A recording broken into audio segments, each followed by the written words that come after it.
En tant que responsable de l'espace RSSI, qui est un groupe de travail qui regroupe une quarantaine, une cinquantaine de RSSI sur toute la France. Un élément qui est un vecteur de notre réflexion est l'intensification de la cybercriminalité.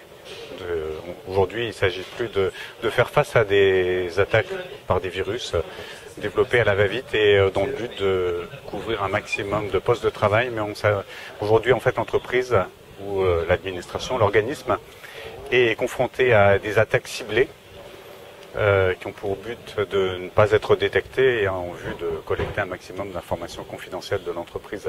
C'est là où c'est un challenge. Aujourd'hui, au sein des assises, on a un ensemble de fournisseurs de solutions logicielles, matérielles. Il n'est pas évident que ces solutions soient suffisamment performantes pour identifier ces attaques ciblées. Nous avons bien vu la nécessité d'avoir, je dirais comme dans la sûreté, avoir notre niveau de Vigipirate suffisamment haut, pas seulement se baser sur les antivirus, en se disant que c'est bon, j'ai mes mises à jour régulières et l'antivirus va faire en sorte de trouver le malware sur le poste de travail, mais en fait de mettre en œuvre toute une chaîne de surveillance du système d'information, du réseau, pour détecter tout comportement anormal du poste de travail. Et même aller jusqu'à la sensibilisation des utilisateurs pour qu'ils nous remontent des événements étonnants sur le système d'information. Moi, je pense qu'il y a un élément important qui est l'étude qui a été faite par l'ANSSI par rapport à tous les systèmes SCADA, tout ce qui est système de supervision des processus industriels. En fait, c'est tout un pan de l'informatique qui a été ignoré pendant tout un temps pour ce qui est de la sécurité informatique. Et en fait, on rencontre aujourd'hui que les attaques ciblées vont aussi aller dans la direction des processus industriels. Et c'est ainsi que tel ou tel organisme peut être confronté à une situation où il est nécessaire d'arrêter un processus industriel parce qu'on vient de détecter une faille de sécurité qui a été exploitée. Et effectivement, historiquement, ces systèmes informatiques pour piloter les processus industriels n'ont pas du tout intégré les paramètres de sécurité, les mesures de sécurité. À l'extrême, on va trouver des mots de passe par défaut sur ces systèmes où le fournisseur de la solution logicielle va interdire l'installation d'un antivirus parce que c'est préjudiciable au fonctionnement de sa solution. Au niveau des fournisseurs de tablettes ou de smartphones, la cible commerciale initialement était le grand public et en fait ces fournisseurs s'orientent de plus en plus vers le marché de l'entreprise et ont bien compris que pour pénétrer ce marché, il est nécessaire d'arriver avec des fonctionnalités de sécurité. Déjà, je dirais qu'il y a un paradoxe par rapport il y a quelques années. En fait, la stratégie au niveau du poste de travail était de tendre vers la standardisation.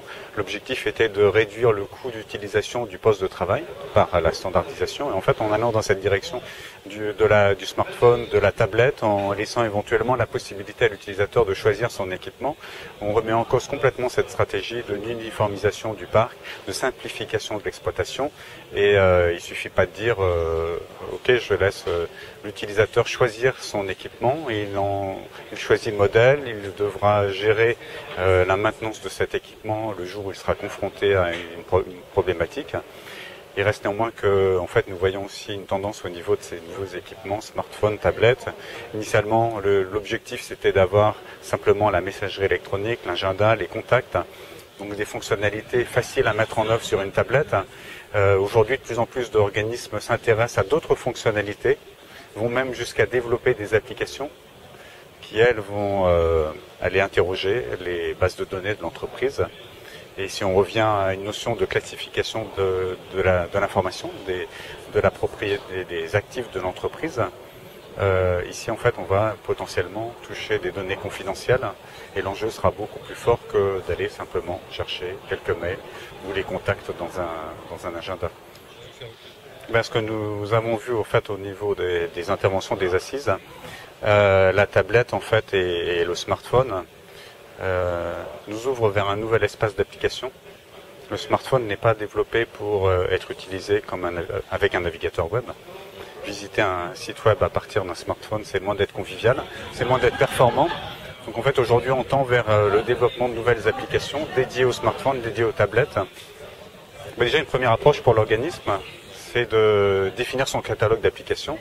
Il ne s'agit pas forcément de donner l'accès à l'ensemble du catalogue des applications disponibles pour tel système d'exploitation pour tablette ou smartphone. Je dirais que par rapport à ce qui a été dit dans les différentes interventions et ce qui est très pertinent, le risque ou la problématique, elle est moins sur le poste de travail que sur l'application, sur la base de données. Et c'est là où en fait on va revenir sur les basiques de la sécurité informatique, c'est-à-dire une bonne connaissance de la classification des données, du niveau de confidentialité. Et c'est là où les informaticiens, l'équipe sécurité informatique doit travailler avec les métiers pour connaître le niveau de confidentialité des données, bien identifier là où sont les données critiques. Certaines applications développées pour le smartphone vont accéder à des données qui n'ont pas un niveau de criticité important. Il ne s'agira pas d'y consacrer beaucoup de temps, beaucoup d'énergie pour protéger la donnée. Par contre, certaines bases de données contiennent des données très sensibles pour l'entreprise et là, il s'agit de mettre en œuvre tous les moyens pour protéger les actifs de l'entreprise.